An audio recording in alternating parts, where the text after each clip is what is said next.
Hello everyone and welcome back to my channel. तो आप सबको पता है कि 12 मई 2025 को जो है यूके गवर्नमेंट ने अपना वाइट पेपर रिलीज कर दिया है और उसमें उन्होंने बहुत सारे अपने फ्यूचर प्लान्स बताए हैं जो यूके में आपके वीज़ा को, आपकी लाइफ को इफेक्ट कर सकते हैं अगर आप यूके में रहते हो या यूके में आने की प्लानिंग कर रहे हो। तो बेसिकली वाइट पेपर होता क्या है?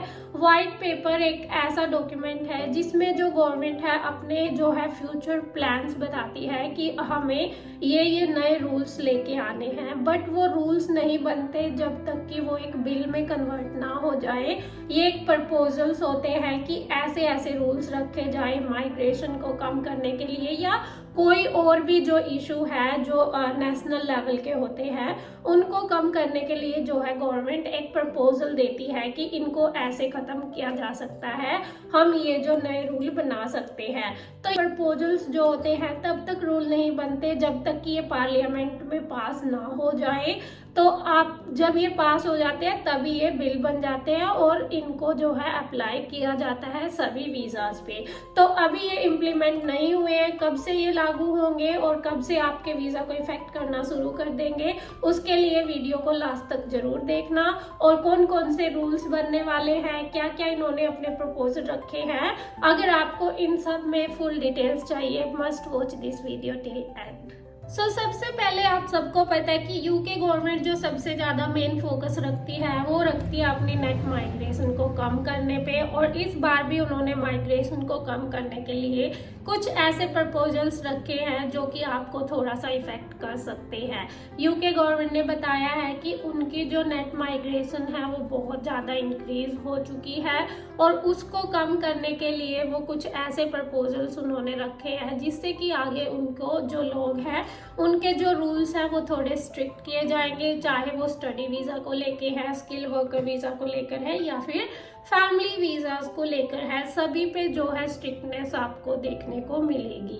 सबसे इम्पोर्टेंट जो चेंजेस आपको देखने को मिलेंगे इस प्रपोजल में जो रखे गए हैं वो रखे गए हैं जो है स्किल वर्कर वीज़ा से रिलेटेड। सबसे पहले तो आपको जो है स्किल वर्कर वीज़ा के लिए इतनी ज़्यादा एजुकेशन रिक्वायरमेंट नहीं होती थी। मीन्स आपकी अगर सेकेंडरी लेवल की क्वालिफिकेशन है तो भी आप जो है यूके में स्किल वर्कर वीज़ा के लिए एलिजिबल होते हो। बट अभी जो प्रपोजल इन्होंने रखा है उसमें उन्होंने कहा है कि स्किल वर्कर वीज़ा के लिए जो स्किल रिक्वायरमेंट होगी वो आपकी डिग्री लेवल पे कर देने का प्रपोजल यूके गवर्नमेंट ने रखा है कि अभी कोई भी बंदा जो ग्रेजुएशन जिसकी कंप्लीट है सिर्फ वही स्किल वर्कर वीज़ा के लिए एलिजिबल होगा। सेकेंडरी लेवल का जिसके पास क्वालिफिकेशन है या डिग्री लेवल से कम है वो स्किल वर्कर वीज़ा के लिए एलिजिबल नहीं होगा। तो इससे जो है आपको स्किल वर्कर वीज़ा में थोड़ी सी कमी देखने को मिलेगी क्योंकि बहुत सारे लोग हैं जिनकी डिग्री कंप्लीट नहीं होती तो वो स्किल वर्कर वीज़ा को अप्लाई नहीं कर सकते। तो ILR है सबसे मेन जो लोगों का ड्रीम होता है यूके में PR लेना। यहाँ पे ILR means indefinite leave to remain apply करना।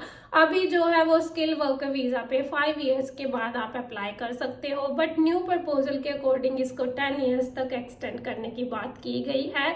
तो अगर ये जो है पार्लियामेंट में पास हो गया तो हो सकता है कि आपको जो है 10 इयर्स स्किल वर्कर वीज़ा पे रहना पड़े, तभी आपको जो यूके की ILR मिलेगी, आप तभी उसके लिए एलिजिबल हो पाओगे।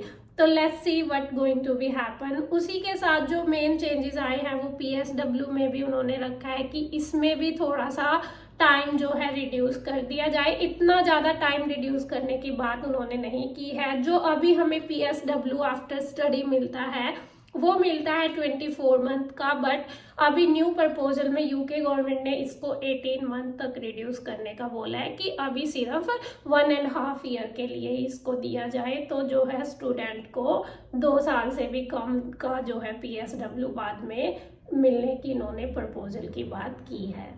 साथ ही नए प्रपोजल में इन्होंने हेल्थ केयर के वीज़ा से रिलेटेड बात की है जिसमें उन्होंने मेंशन किया कि अभी हेल्थ केयर के वीज़ा किसी भी आउटसाइड कंट्री वाले लोगों को ना दिए जाए। सिर्फ जो लोग ऑलरेडी यूके में है सिर्फ उन्हीं को हेल्थ केयर वीज़ा प्रोवाइड करवाए जाए। तो आपको जो है हेल्थ केयर वीज़ा में भी थोड़ी सी डेफिशिएंसी देखने को मिलेगी। बहुत सारे लोग इसके लिए अप्लाई नहीं कर पाएंगे जिससे जो है डायरेक्ट माइग्रेशन पे आपको इफेक्ट देखने को मिलेगा। जाएगा, यूके की जो माइग्रेंट्स है वो कम हो जाएंगे और यहाँ की पॉपुलेशन कम आपको देखने को मिलेगी।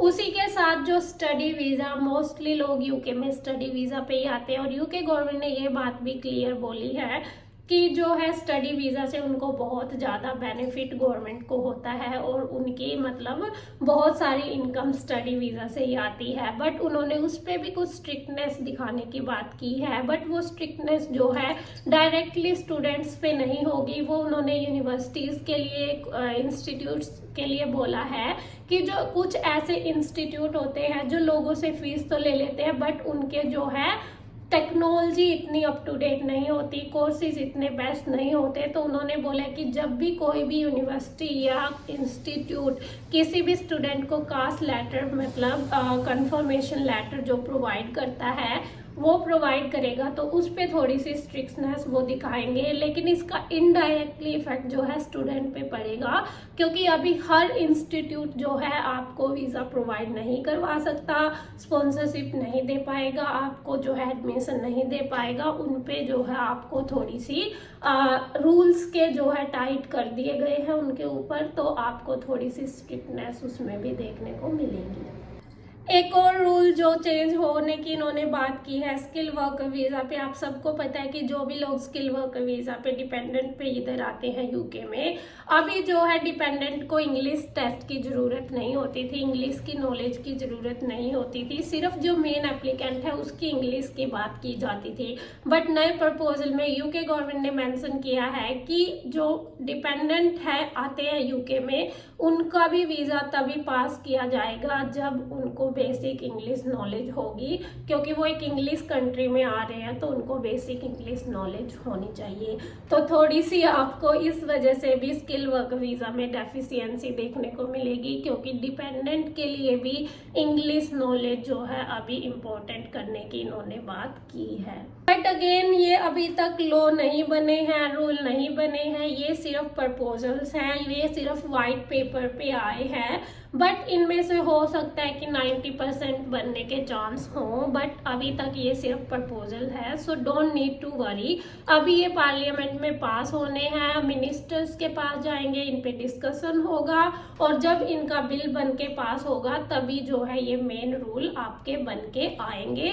लोगों के ये भी डाउट्स रहते हैं कि क्या ये जो नए रूल बनेंगे वो पुराने लोगों पे जो ऑलरेडी यूके में है उन पे अप्लाई होंगे, तो बहुत रेयर चांस है उसके लिए, क्योंकि जब भी यूके में कोई भी न्यू रूल आते हैं वो जो यहाँ पे ऑलरेडी लोग हैं उन पे अप्लाई नहीं होते। उसमें मेंशन किया जाता है कि ये सिर्फ जो नए लोग वीज़ा लेंगे उन्हीं पे इम्प्लीमेंट होंगे। बट अगर बात जो मेन होती है यूके गवर्नमेंट के ऊपर है, अगर उन्होंने मेंशन कर दिया कि सभी पे अप्लाई होंगे तो सब पे होंगे, बट बहुत रेयर चांस है क्योंकि अभी तक जो नए रूल बनते हैं वो पुराने लोगों पे इम्प्लीमेंट नहीं होते, उन पे अप्लाई नहीं होते। तो हो सकता है कि ये रूल जो है सिर्फ नए लोगों के लिए ही लागू हो और ये बन के कब आएंगे इसका अभी कोई उन्होंने प्रॉपर डेट या टाइम मेंशन नहीं की है, तो जब भी आएंगे आपको अपडेट कर दिया जाएगा। उसके लिए आप चैनल को सब्सक्राइब जरूर कर लेना क्योंकि यहाँ पे आपको मिलेगी यूके से रिलेटेड ऑल द अपडेट्स। और अगर आपको यूके वीज़ा या यहाँ की लाइफ से रिलेटेड कोई भी क्वेश्चंस है तो आप मुझे कमेंट बॉक्स में बता सकते हो। I will try to make another video on that. Thank you and मिलते हैं नेक्स्ट वीडियो में।